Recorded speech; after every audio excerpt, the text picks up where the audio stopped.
Variations in the trade value of the national currency affect everyone in the nation. With self-issued credit, the value of the credit in anyone's possession would depend only on the balance of trade of the producer that issued it, not the nation's central bank or politicians. If a government overspends, it would only devalue the government's own credit, not everybody else's. A crisis in customer confidence could destroy an issuer's self-issued currency. But that's also no different than today, trying to get credit from the bank. Purposeful attempts to destroy an issuer's credit would backfire on the aggressor because of the self-balancing feature.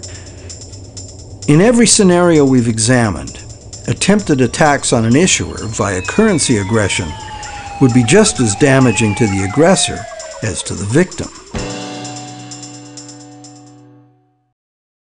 But destruction from the inside would always be possible.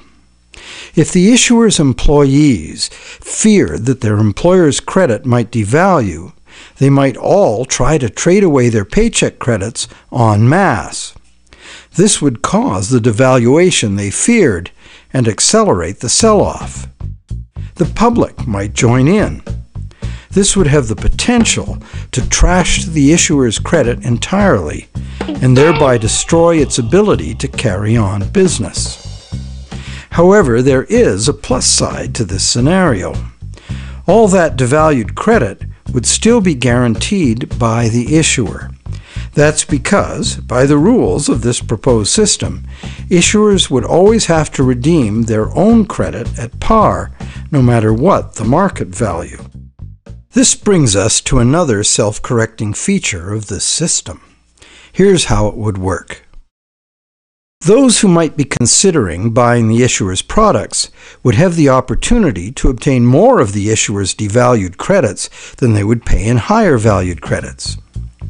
Because the issuer must redeem its own devalued credit at par, this makes the issuer's products more of a bargain, and thus more likely to sell.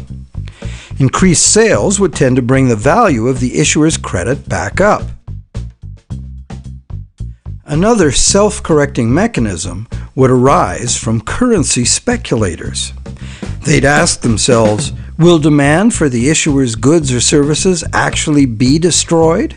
Will production fail to meet the demand that survives? If demand did survive and production met it, buying would replace selling as the maturity dates approached. This would bring the value of the devalued credits gradually back to par.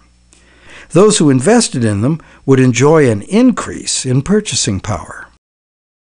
In our current system, speculation in national currencies is a deliberately destabilizing and parasitic practice that can indiscriminately rob all citizens in the target nation of their savings.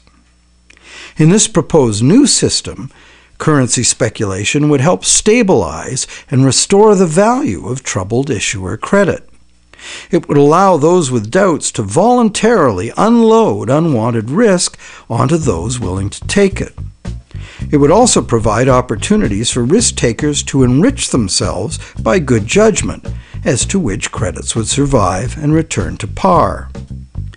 By making the choice to buy devalued credits, currency speculators would be rescuing the issuers they believe in, potentially a valuable service to both the issuers and to society.